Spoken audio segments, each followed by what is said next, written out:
പക്ഷെ എന്തിനായിരുന്നു റസൂലുള്ളാഹി സൗദാ ബീവിയെ തന്നെ വിവാഹം ചെയ്തത്? സൗദാ ബീവിയുടെ പ്രത്യേകത എന്ന് പറഞ്ഞാൽ ആ സമയത്ത് അവര് വിധവയായിരുന്നു, ഭർത്താവ് മരിച്ച സ്ത്രീയായിരുന്നു. അതുപോലെ തന്നെ ആദ്യത്തെ ഭർത്താവിൽ നിന്ന് ഒരു കുട്ടിയുണ്ട് അവർക്ക്. മാത്രമല്ല അവരെ കുറിച്ച് ഹദീസിൽ വരുന്നത് ലഹ്മതൻ സബീതൻ എന്നാണ്. അവർ അത്യാവശ്യം ശരീരവണ്ണവും തടിയും ഒക്കെ ഉള്ള സൗന്ദര്യത്തിൽ ഖദീജ ബീവിയെ വെച്ച് നോക്കുമ്പോൾ വളരെ പിന്നോട്ട് നിൽക്കുന്ന ഒരു സ്ത്രീയായിരുന്നു സൗദാ റളിയല്ലാഹു അൻഹ. നബി തങ്ങൾ ഉദ്ദേശിക്കുകയാണെങ്കിൽ ആ സമയത്ത് ആ നാട്ടിൽ ആരെ വേണമെങ്കിലും വിവാഹം കഴിക്കാം. അതിനുള്ള കഴിവും പ്രാപ്തിയും ശേഷിയും ഒക്കെ യോഗ്യതയും ഒക്കെ റസൂലുള്ളാഹിക്ക് ഉണ്ട്. പക്ഷെ പിന്നെ എന്തുകൊണ്ട് സൗദാ ബീവിയെ തന്നെ റസൂലുള്ളാഹി വിവാഹം കഴിച്ചു?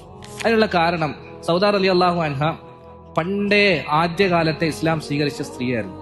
അതുകൊണ്ട് തന്നെ ബാക്കിയുള്ള സഹാബാക്കളെ പോലെ ആദ്യകാലത്ത് മക്കയിൽ ഒരുപാട് പീഡനങ്ങളും യാതനകളും ഒക്കെ അവർക്കും അനുഭവിക്കേണ്ടി വന്നിട്ടുണ്ട്. എത്രത്തോളം എന്ന് പറഞ്ഞാൽ സ്വന്തം ജനിച്ച നാട് വിട്ടിട്ട് അബിസീനയിലേക്ക് രണ്ടാമത്തെ ഹിജറ സഹാബാക്കൾ പോയ സമയത്ത് ഇവർക്കും സ്വന്തം നാട് വിട്ടിട്ട് പലായനം ചെയ്യേണ്ടി വന്നിട്ടുണ്ട്. അങ്ങനെ വേറൊരു നാട്ടിൽ കുറെ ത്യാഗം ചെയ്ത് കുറെ നാൾ താമസിച്ചു. അതിനുശേഷം തിരിച്ചു വന്ന പിന്നെയും ത്യാഗങ്ങളും പ്രയാസങ്ങളും ബുദ്ധിമുട്ടുകളൊക്കെ ആയിരുന്നു. പക്ഷെ ഈ ബുദ്ധിമുട്ടുകളുടെയും പ്രയാസങ്ങളുടെയൊക്കെ സമയത്ത് അവർക്ക് ഏറ്റവും വലിയ ആശ്വാസമായിരുന്നത് അവരുടെ കൂട്ടത്തിലുണ്ടായിരുന്ന സക്രാൻ ഇബ്നു അംർ എന്ന പേരുള്ള അവരുടെ ഭർത്താവായിരുന്നു.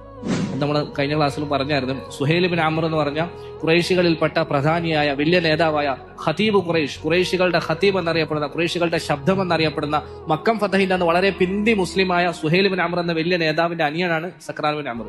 സുഹൈൽ ഇബ്നു അംർ മക്കം ഫതഹിന്റെ അന്ന് പിന്നെയാണ് ഇസ്ലാം മതം സ്വീകരിച്ചത്. പക്ഷേ ഈ സക്രാൻ ഇബ്നു അംർ ആദ്യകാലത്ത് തന്നെ തന്റെ ഭാര്യ സൗദാ റളിയല്ലാഹു അൻഹയുടെ കൂടെ ഇസ്ലാം സ്വീകരിച്ചിട്ടുണ്ട്. ഈ പീഡനങ്ങളുടെയും യാതനകളുടെ ഒക്കെ നടുവിൽ അവർക്ക് വലിയൊരു ആശ്വാസം തന്റെ കൂടെ ഉണ്ടായിരുന്ന ഹസ്ബൻഡായിരുന്നു, ഭർത്താവായിരുന്നു. കൂടെ ഒരാളുണ്ടല്ലോ. അവരൊന്നിച്ചാണ് ഹിജറ ചെയ്തത്, ഒന്നിച്ചാണ് തിരിച്ചു വന്നത്, ഒക്കെ ചെയ്തു. പക്ഷേ ഈ ഹിജറ 10ാമത്തെ വർഷമൊക്കെ ആയ സമയത്ത് അവരുടെ ഭർത്താവ് പെട്ടെന്നൊരു രോഗം ബാധിച്ച് മരണപ്പെട്ടുപോയി. അപ്പൊ ആ സമയത്ത് അവരെ സംബന്ധിച്ചിടത്തോളം നബി തങ്ങളെ പോലെ തന്നെ അവരും ഭയങ്കര ഡിപ്രഷനിലായി, ടെൻഷനിലായി, വേദനയിലായി, ബുദ്ധിമുട്ടിലായി, സഹിക്കാൻ കഴിയാത്ത വിഷമം, എന്നും ബേജാറ്. അപ്പൊ റസൂലുള്ളാഹി സ്വല്ലല്ലാഹു അലൈഹി വസല്ലമയുടെ ഒരു പ്രത്യേകത പരിശുദ്ധ ഖുർആനിൽ എടുത്തു പറഞ്ഞിട്ടുണ്ട്.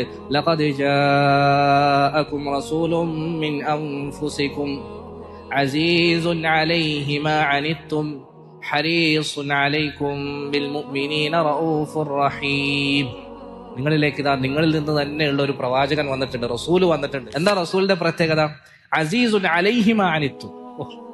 നിങ്ങൾ കഷ്ടപ്പെടുന്നത് തീരെ സഹിക്കാൻ കഴിയില്ല റസൂൽ സല്ലല്ലാഹു അലൈഹി വസല്ലം. നിങ്ങൾ കഷ്ടപ്പെടുന്നത്, നിങ്ങൾ ബുദ്ധിമുട്ടുന്നത് വളരെ ദുസ്സഹമാണ് ആ വ്യക്തിക്ക്.